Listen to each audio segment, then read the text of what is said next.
Thanks all for joining today. I'm going to run through a presentation to give you some context on who I am and who GitLab is, and then we're going to dive into question and answer session, which I expect to be awesome. So today's talk is all about making remote work, and I want to give you some background on who I am. So I'm the head of remote at GitLab, and if you're not familiar with GitLab, it's a 1,300 person team across 67 countries, and we make a tool for remote and co-located project collaboration as well as software development. And the company has been all remote since inception. I've worked my entire career across the spectrum of remote. I've worked in co-located spaces. I've worked in hybrid remote environments, and now at GitLab in an all remote environment. So I have seen remote evolve over 15 years. It is much easier now than it used to be, but obviously we're in an interesting situation as a world, and many people have been thrust into remote and they're looking for advice on how to do this well and how to thrive in such a setting.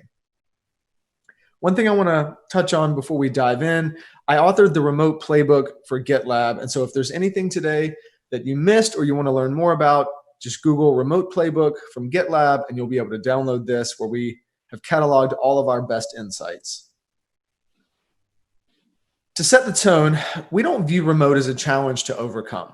However, being forced into remote through a foreign factor such as COVID-19 definitely complicates things. I wanted to cover a few remote realities. What we're dealing with right now as a society actually isn't remote. This is crisis-induced work from home, which is very different than an intentionally structured remote atmosphere.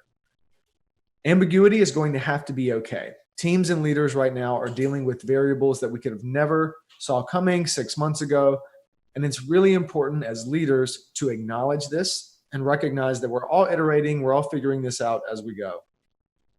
Home looks different for everyone. If you're working with teams that you're used to working with in an office, you have to realize now that everyone's home looks different. Their connectivity is different. Their family situation is different. Even the size and space of their workspace is different. And finally, some good news here. This is indeed a transition. There was a beginning, there will be an end, and we are very much in the middle. But there's a lot we can do in this middle to make ourselves and our teams stronger on the other side. I wanted to touch briefly on the heart of remote. Why do we care so much about remote, and why do I care so much about remote personally? I think remote is the best way to get genuine, authentic diversity in your team. At GitLab, we have people in over 65 countries, and we don't ask them to relocate. And so each day I get a glimpse of Copenhagen and a glimpse of Kenya and New Zealand and North Dakota and all of these amazing places around the world. And these people are able to stay there and bring their authentic selves to work. This is also huge for inclusivity. It gives parents and caregivers, military spouses, introverts, nomads, all of us are on a level playing field now. And lastly, remote is empowering. It gives you freedom and autonomy to live and work where your soul is most fulfilled. And when people are empowered to do this, they're going to give the most back to the company. The second and third order impacts of this great remote migration are immense. This has the power to completely reshape cities, and it will re-architect how city planners think about bringing economic income into these cities. Instead of trying to convince a corporate to build a skyscraper, you simply build a really livable town, build great connectivity infrastructure, and then allow folks to bring their own jobs to those cities. This also helps solve the housing crisis. Imagine if all of the vacant office buildings are converted into living spaces. The real estate is already there. You just need to convert it, and then you help solve a crisis that already exists. And lastly, we fundamentally believe that remote spreads opportunity, and it has the power to reverse rural depopulation and reinvigorate important cultures. Wanted to touch briefly on three core foundational elements, and we'll get into these in the Q&A. But workspace, comms, and mindset are the three core areas that really have to work in sync for remote to work well. Mindset probably being the most important, especially today. We have the tools and technologies we need to work remotely. What we're missing in some areas is the culture to go along with it and the trust to go along with it. We have to remember that remote doesn't happen overnight. It is very much a journey of iteration. So what is required to do remote well? Well, first of all, you need support from a remote leadership team. People ask me all the time, hey, head of remote, that's a role that I haven't heard very much about. And I say, well, I think you're going to see a lot more of these in the coming years. And that's because teams right now who have realized that remote will become a core part of who they are as a company, they're recognizing that there's a lot of nuance to doing this right. And you can't just tack this on as a line item to someone else's job responsibility. You really need people, a person or team, putting intentional effort on thinking through all of the layers. What does process and policy look like? What does inclusion look like? What does informal communication look like? You're fundamentally changing the architecture of how your company runs. And a leadership team looking into those nuances will go a long way. The second is to establish a handbook. GitLab works handbook first. We try to answer every question with a link. And this gives our remote team a single source of truth to find everything related to process and policy. If you're not into documentation, you will struggle as a remote team and a remote leader. As I mentioned, we believe that every answer should be a link. So if someone asks me a question and I can't point them to a place in the handbook to find the answer, it's my responsibility to find the answer, put it in the handbook, and therefore anyone who asks that same question going forward will have a link. This is why GitLab's handbook is over 5,000 pages today, highly searchable, highly documented. We want to make sure that we pay it forward. Whenever we learn new information, we want to document it in a way that it makes it more easy and inclusive for someone to find that information going forward. We use Slack very differently. We expire our Slack messages after 90 days. And this usually conjures up quite the interesting, curious reactions of why do we do this? We like to use Slack for informal communication. We have a parenting channel, for example, where parents from 6 continents can converse amongst each other of, hey, how are you homeschooling your kids during this age of COVID? We have mental health channels. We have a daily gratitude channel. We just want to create an atmosphere where people can talk. We're humans first and colleagues second. And if you use Slack primarily for work, it tends to be this anxiety-inducing kind of sea of red bubbles, this unread message pool that you never really can get out of. And we want to make sure that doesn't happen. And so we expire the messages to force people to do work where it should end up, which is in a GitLab issue or a GitLab merge request, which enables Slack to be a much more free atmosphere for people to converse. Every meeting must have an agenda. This isn't super difficult, but it is one of the interesting elements of our meeting hygiene. At GitLab, we make sure that every meeting has an agenda so people can contribute in advance and can read up on what happened afterwards. And we make sure that the meeting organizer takes the responsibility of merging any key takeaways into the handbook so that the information contained in a meeting is beneficial to the most amount of people. This also encourages us to work more asynchronously. The truth is we want fewer synchronous meetings, not more. And so making it difficult to have them is a forcing function to make sure that we have a bias towards asynchronous. People ask all the time, how do we keep a global team of over 1,300 people connected? This is how we do it. We are intentional about informal communication. If you Google GitLab informal communication, you'll find dozens of options that we use. You're welcome to copy those, and you're welcome to make a merge request and actually add some. I want to key in on one here, Juicebox chats. This was actually invented just a couple of months ago. We had so many parents that had kids at home. We thought, hey, can we use some of our technology and our time to actually connect our kids? And so there was a spreadsheet that was organized, and parents could find times that overlapped where they could just turn on their Zoom camera, invite their kids into the room, and then they could sing and dance and show off toys with other kids across 6 continents and get an amazing amount of cultural exploration, even though they were isolated. So this is living proof that our handbook really does evolve. We have hundreds of changes to it every single day. And for it to really be powerful, it has to be a living, breathing organism. Lastly, it's important to remember we got to roll with the changes. For companies that are suddenly remote, iteration is hard. Iteration takes time, and you're not going to go from 0 to mastery overnight. And simply conveying that mindset makes it a lot easier for your team to relax, focus on the next step forward instead of biting off the entire thought of getting remote right at one time. We have over 40 guides in the GitLab Remote Handbook on how we do everything remote. If you Google GitLab Remote Playbook, you will find all of those, which I have authored and curated. One key takeaway here I want to share with remote leaders and managers. In March of 2020, we published our inaugural remote work report. And the survey results from over 3,000 people were actually taken before COVID. So the interesting thing about this report is that it is not colored by the pandemic. So if you're a remote leader and you're wondering what makes a remote worker tick, Google remote work report from GitLab, and that will give you some great insights on why people love to be remote and how they want to be managed and worked with. And lastly, just a reminder that GitLab's mantra is everyone can contribute. Allremote.info is the shortcut to find all of our guides. You'll find in-depth publishing on all of the things that I just touched on here today. And if you have ideas for improving it, it is wide open to the broader community. You're welcome to make a merge request and assign it to me. And with that, I would love to open it up for Q&A. Thank you, Darren, living the remote dream and sharing it with all of us. Good to see you again. Thanks for the presentation. Darren, a thing was on my mind ever since I knew that we have to do this together. And you took on a few months ago, you became a visible leader on remote work. You were a leader before for GitLab, but now you are supporting pretty much everyone. We are all tuned into you. We read your articles. We see you on every show, on every podcast. You share your insights, GitLab practices, the framework to think about remote, your handbook. You make it public to everyone. So I was kind of curious, what made you take on this leadership responsibility, as we are talking about leadership?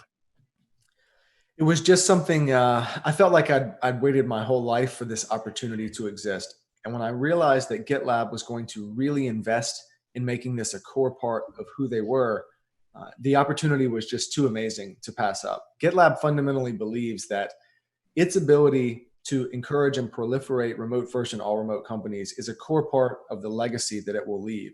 That is really, really powerful. For a company that makes a tool for collaboration and software development to care that much about remote, it's very interesting. It doesn't natively go hand in hand, but Sid, the founder, fundamentally believes that there's only two things that could double the world's GDP in his lifetime. One is artificial intelligence, and the other is global proliferation of remote work. And I believe that too. If you can reach underserved areas that just have broadband infrastructure, you can allow people that have been unable to connect their intelligence to job opportunities. Suddenly they're able to do that. And the tools and technology exist. The infrastructure is growing at a rapid rate. And it's very personal for me. My life fundamentally changed because of remote. My wife and I were able to adopt a newborn because I was remote and I was able to be where I needed to be to complete this adoption journey. And I see elements of this across so many of the lives of people at GitLab. And I think we shouldn't be the exception. We should be the norm. And so whatever we can do to ensure that more people have this opportunity, we're going to do it. And Darren, I thought it was for another Guinness World Record. Yeah, no, I do have a Guinness World Record in publishing, actually. And crazy enough, that record was garnered while I worked remotely. So in the span of time that it took to earn that world record, I traveled to all 50 US states and over 30 countries, which just goes to show that remote isn't a challenge to overcome. Remote is actually an enabler to do more than you've ever thought while also experiencing life in a really robust way. Tell me something. You build up the handbook, you built up the whole culture and the values in GitLab, and you share this with all of us. But who are your buddies with which you bounce off ideas?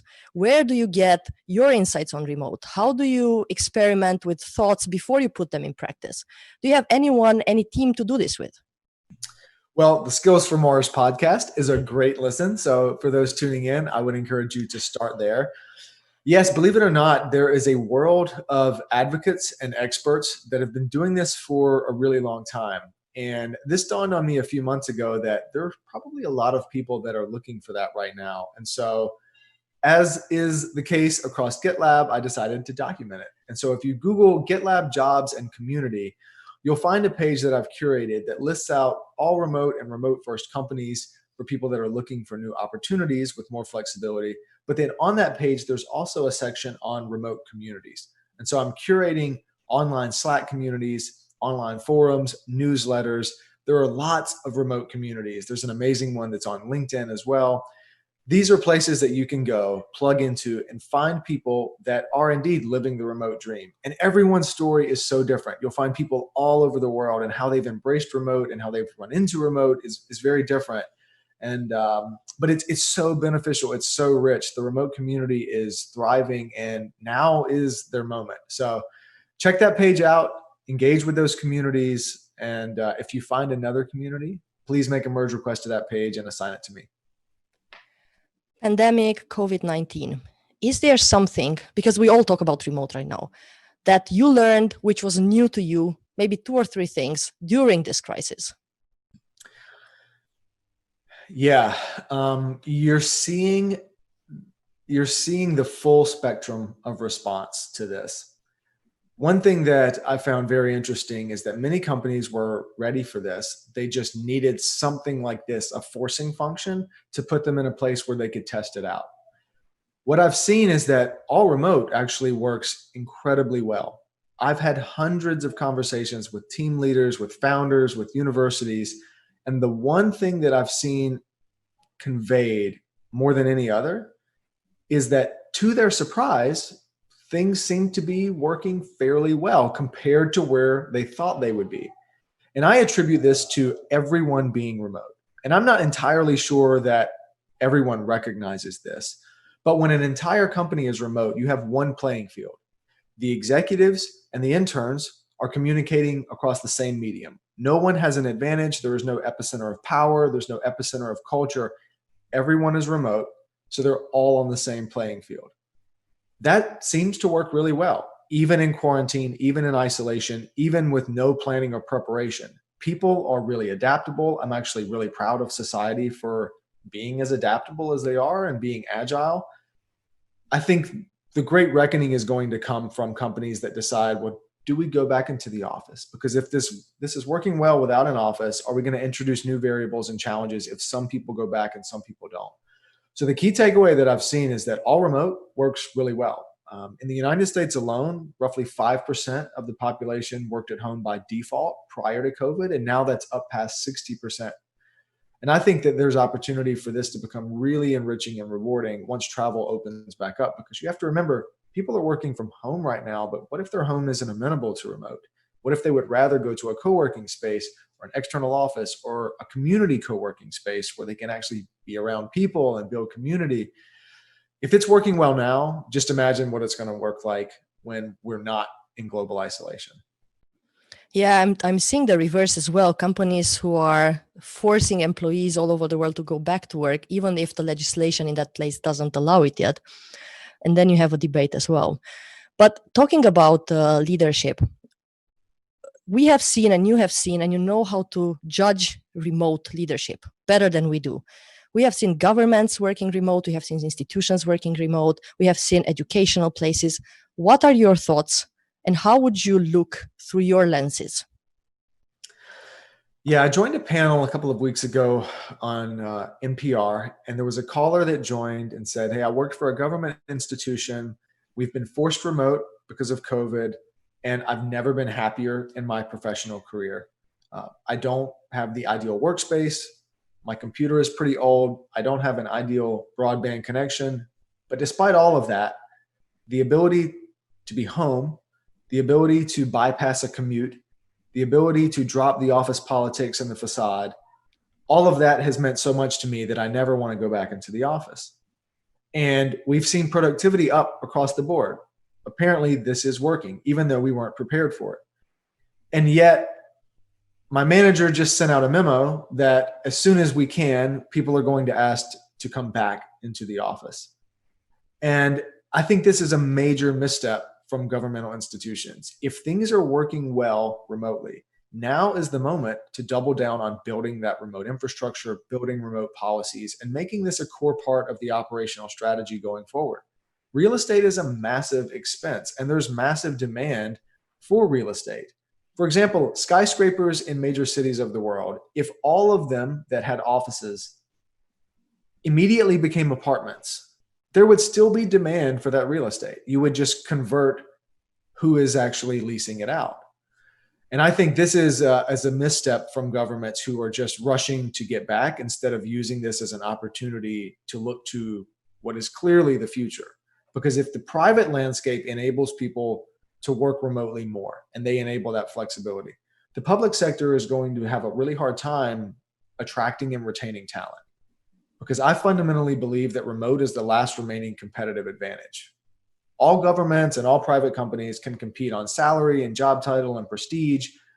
But if one of the offers enables you to live and work where you're fulfilled and the other one forces you to commute into an office, a rigid commute, now that the genie is out of the bottle, there's really no comparison between those two. So I think there will be long-term ramifications for institutions that don't embrace this flexibility now. Have you seen something that you liked in the way they acted as leaders remotely? Yeah, I have spoken with a couple of educational institutions that, although they are struggling to figure out what this means, I'm really heartened by how they've leaned into it.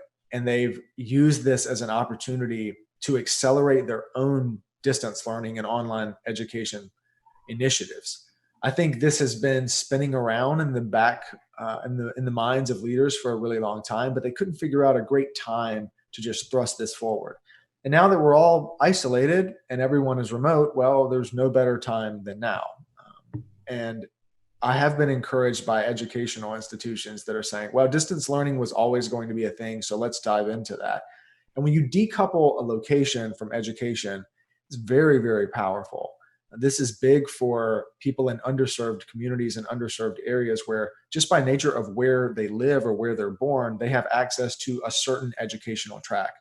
But now if you create a remote opportunity there, where someone is born or where someone currently lives now has nothing to do with the potential for education that they can have access to.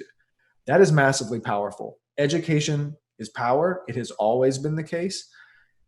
And a major shift to remote is it has the potential to completely upend what education means, especially in underserved areas. And I'm really excited about the long-term benefits of that. Yeah, me too. I'm looking forward to it. And I really hope that they are going to implement this worldwide and rethink the way we do everything, especially related to government and institutions. Darren, I know that a lot of people are still very interested to learn about GitLab and how you do things and how you lead things. And you spoke just when you started about DRI, Direct Responsible Individual. Tell us what that is and how do you build that? Yeah, the DRI, or the directly responsible individual concept, is really key to enabling everyone to contribute. So at GitLab, we allow everyone at the company to contribute feedback to an idea within a GitLab issue or a GitLab merge request. But this only works if there is a directly responsible individual that is responsible for seeing that feedback and then making a change. If there's multiple parties that you have to convince, you end up in this nightmarish loop of consensus gathering, and that's when nothing actually gets done. And so by assigning a DRI, we give a specific person ultimate power and authority to make a decision. And at GitLab, we try to make two-way door decisions and move really quickly. And what this means is we want to give people the ability and the power to make a decision, assuming it's a two-way door. And if you make the decision, you walk through the door and you realize you don't really love what you see on the other side, it's a two-way door. So you just walk back through the door, you revert the change, you assess what you've learned, and then you find another door and you walk through it and see if you like what's on that side. That's how the DRI works. We have a lot of sub-values that empower the DRI. I love blameless problem solving. That's a great one. Short toes is another great one, where we don't have long toes at GitLab, so it's impossible to step on anyone's toes and get in their lane, so to speak. This enables DRIs to really move fast, to move with boldness, and know that the team is going to be there to support them. We actually just implemented a pretty big site-wide change a couple of weeks ago. There were a few bugs and unintended consequences. And a couple of clicks later, we just took it away. And no one got upset about that. Instead, we were really happy that the DRI had a bias for action, put something out there, and we learned something from it. Otherwise, they would have spent months and months trying to anticipate what might happen, and then we don't actually learn anything. So That's just a quick taste of how GitLab uses the DRI. And as with anything at GitLab, if you Google GitLab DRI, you'll find an entire page there. And we'd be happy if you implemented it at your company as well.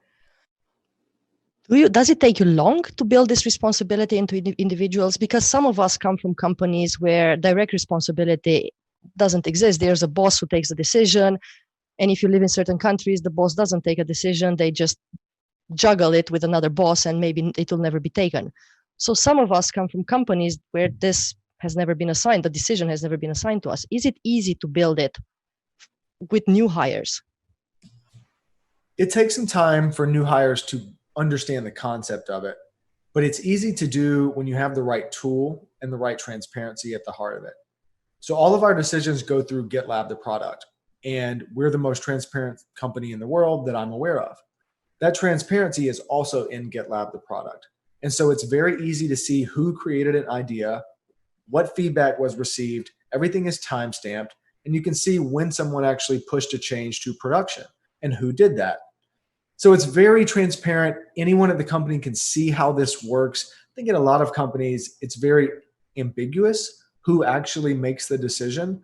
You just sort of hear about things months later of, oh yeah, a decision was made, and it's really hard to pinpoint who actually made the decision. We fundamentally believe that that's not the right approach. We empower everyone to contribute, and we want to make sure that the DRIs are transparent about the changes that they're making so that we can quickly revert them if we need to or assess learnings from them. So the tool is at the heart of it.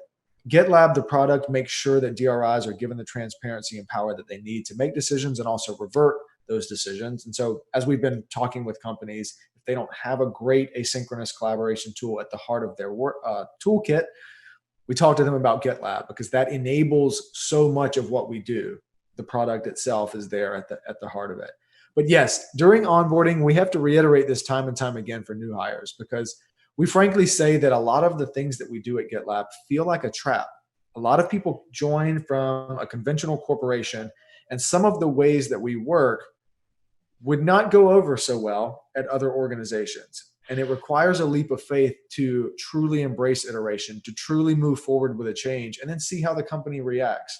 Because again, in prior organizations, that reaction might be quite negative. So we are aware of that as leaders at GitLab, and we go above and beyond to kind of reinforce and to encourage that leap of faith. And it only takes one or two of those to see teams rally around each other before you get it, and then you embrace it, and then you really can't imagine working any other way. That's what I wanted to say. It's a very good retention tool because afterwards you go to an interview and then you immediately realize that you will not have this freedom and you will not have this autonomy. And I said, it's just better to stay where I am. Darren, we have some questions from the audience. So what are the skills a head of remote needs to have? And how do you see this job evolve in the future? Yeah, the head of remote is probably the most cross-functional role in the company because in an all-remote company, the one common thread that connects every department is that we're all remote.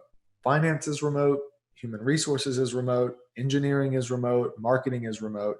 So we all need to have established workflows that are remote first. A great leader in remote needs to have a cross-section of operational expertise, storytelling and communication chops, and a lot of empathy. Because people that are joining the team without a lot of experience in remote, it will feel like a foreign environment. And so there will need to be additional TLC given to learning and development and coaching people into actually operating well and thriving in a remote environment. So that's at the heart of what a head of remote needs to have. How I see this evolving going forward, I think it will become a core part of many, many companies, especially those that have been thrust into remote. So if they were established as a co-located company with co-located cultures and norms and processes, there will need to be a change agent that steps in, assesses what's going on, and then tries to move that over to a remote first way of working. Now, the actual terminology is going to differ. I've seen director of remote work. I've just seen chief operations officer. This is at its heart, operations. Given enough time, I think the word remote might fall away because it will just become second nature. Very soon, this will just be work. And actually calling it remote will seem like an unnecessary addition, an unnecessary adjective, because it's just work. It's just how we work. No one calls co-located work because it's like, of course, we go into the office to do work. I think remote isn't far behind where it's just going to be work. From Mary, if you were to start a remote company today, how would you start and how would you build your team? If you're starting a company today, this is the golden era of doing it, because now all of a sudden an all remote company is not only something that won't be laughed out of the room, but it will actually be taken really seriously. I've spoken with a lot of VCs and many of them are encouraging their new portfolio companies to start as an all remote company. You save a ton of money not associating your seed round with leases. You're able to invest that money into people, tools, and technology. So I would start with not having an office, and that will force you to build remote first workflows. And at the heart of that is going to be a company handbook. Start a handbook early, iterate on it often, make documentation a core value. And if you have to hire a former journalist, hire a documentarian, hire a scribe that actually kind of shadows the company and builds that initial layer, that initial foundation in the handbook. The smaller the company, the less likely it will feel like you need to document because the company is small enough that everyone sort of understands each other through osmosis. But that's the most pivotal time to do it. At GitLab, we're almost 10 years into this now. And our new hires today can learn something that was documented week one of the company's existence because the handbook existed that far ago. So think about the massive extrapolation of efficiency if you start documenting now. It's never too early. And for large companies that have never documented, start today. GitLab's handbook started as a blank page with a blinking cursor, and you can start yours as well, something really rudimentary, really Spartan, maybe an FAQ on questions that a lot of people are asking. If you iterate on that daily, it will become a massive, massive thing, a massive tool for your company in no time. Let me dive deep on that one. Because when you build a company and when you build a team, when you build a startup, you do need to hire people, right? Let's say you start with a couple of or 3 friends or whatever, and you start your company. But then you need to hire the first people that maybe will become leaders at some point, and they will have to lead remote.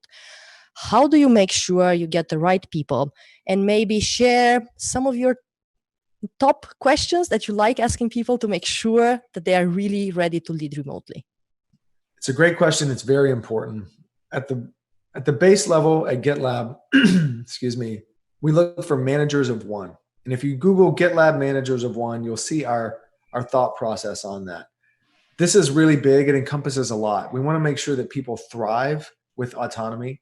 We want to make sure people look forward to that autonomy. There are certain people that relish the opportunity to receive the tools, receive the processes, pave the way for them, and then just let them do what they do. Everyone has probably heard a quote, something related to hire great people and then let them do their thing. Or conversely, don't hire great people and then just tell them what to do. At the core of it, that's what we believe. We make sure that we hire great people and then just empower them with documentation, processes, and tools to do what they do really well. We look for managers that want that. We look for managers that want to empower their teams, that are open to receiving feedback from their teams. In a remote setting, a manager goes from being a command and control dictator and handholder to someone that really is just there to unblock whatever is delivered from their direct reports. So we want our direct reports to be as empowered as possible to create new waves of innovation. And it's the manager's duty to unblock them and get any obstacles out of the way and just let them run. Do you have questions that you ask when you're interviewing for remote leaders? This is you will not escape this question. That's worth diving back on. We ask people if they love to write things down. At GitLab, you're going to be writing a lot. And for people that prefer to just verbalize in meetings, it might not be the best fit for them. You really have to appreciate low context communication, which paradoxically means high precision and high detail. Everything has to be written down. We have people in over 67 countries. You're never really sure of when someone is awake or asleep. It has to be written down so that people can read it and ingest it on their own time. So that's a big one. We try to ask questions to see if people are storytellers, not just communicators, but people that can think 3 steps prior, put a lot of detail around the current state of the project, and then also 3 steps forward. So we ask that. We ask if people are okay working remotely. And that sounds like a question that's obvious, but we never have in-person interviews. Even our executive suite, we purely hire through Zoom. And we want to make sure that people are okay looking at a camera for half or more of their day. We try to not have very many meetings, but meetings do exist. And we want to make sure people are comfortable in this environment. Now, I will say we don't force people to work from home. We will reimburse co-working spaces. So outside of COVID, when people can travel to those, people are welcome to do that. But we want to make sure that people are a manager of one when it comes to their own time. We want to make sure that you're happy in your family, happy in your community, and that you don't need that in-person interaction all the time, because frankly, here, you're not going to get it. We do value in-person interactions, and we make sure that we get the company together as many times a year as we can. But we look for people that are okay with this and that understand what the environment is. If you Google GitLab FAQ, there's actually a section there that I added called "What's it like to work at GitLab?" And we go over that, and we make sure that people are aligned with that. The last thing I want to mention here is we don't hire for culture fit. We hire for values fit. And so in the interview process, we will actually pull up the GitLab values page, and we'll ask candidates, what values resonate with you? Is there anything that's confusing? And we go down some of the sub values, and we just want to dig into them and talk about it. Because we fundamentally believe if we hire someone that aligns with our values, they can then bring their culture to the company and raise the bar for our culture. If you simply hire for culture fit, you never actually raise the bar for your culture. You just ensure that new people maintain the status quo. We would much rather have someone come in that aligns with our values and will come to work every day wanting to exemplify those values, and then bring all of their culture to make our team much more diverse and much more rich. We have, I think, 2-3 more minutes, Darren. So you have one very interesting program in GitLab, which I think would be interesting for everyone, the CEO Shadow Program. How does that work, and what are the results and the learnings that you can share? The Shadow Program is perhaps the most fascinating program we have at the company. If you Google GitLab CEO Shadow Program, there's a massive guide there on what it is. In short, 2 GitLabbers at any given time shadow our CEO, and they join every meeting. They're in every conversation with the CEO, and they're able to converse with the CEO after meetings and give feedback. This is really powerful because it gives you a satellite level view of what it takes to run an entire company. And it's open to, there's eligibility requirements. People can submit applications and join, and you'll actually see a lot of the alumni there. There's key takeaways. I actually published a blog post on the top 5 things that I learned while being a CEO shadow. And it was just amazing to be in the one-on-ones with the CEO and all of his direct reports and understand what conversations happen and how a company is built and how decisions are made. I would encourage any leader to consider something like this. Transparency and vulnerability may feel awkward and uncomfortable, but enabling more people to get an understanding of what it takes to run a company, it actually empowers your people to in some ways be micro CEOs or to see their own day-to-day work through the lens of the CEO. And that goes a long way for creating belonging and a shared vision to move a company forward. And this does require a bit of traveling and meeting Sid face-to-face, right? Because you are going to visit customers as well. What's interesting is that prior to COVID, this was one of the few things at GitLab that actually required travel. So the shadows would actually travel to San Francisco, where our CEO lives. And that was because many of his meetings were in person. Not everyone was quite on the remote train yet. And so you needed to physically follow Sid around the city to meet some of the external parties. Since COVID, we've gone to a remote CEO shadow program, and all of our CEOs meetings are also remote. And so I was actually able to attend a remote rotation, and we may actually keep this going forward. I don't think meetings are going to look like they did even after COVID. I think meetings by default may be remote for a really long time to come. And so this actually made the program much more inclusive now, especially for parents that didn't necessarily want to leave their kids for 2 full weeks. Now they're actually able to stay home and still engage in this program. So we never really saw this coming, but it's actually worked out really well, and we're getting really good feedback on the remote shadow program. Darren, our time is up. I would have a ton of other questions for you, as you know. It's been a pleasure. Thank you so much. Absolutely. Thanks for having me, and all thanks for joining. You're welcome to reach out on Twitter or LinkedIn to keep the conversation going.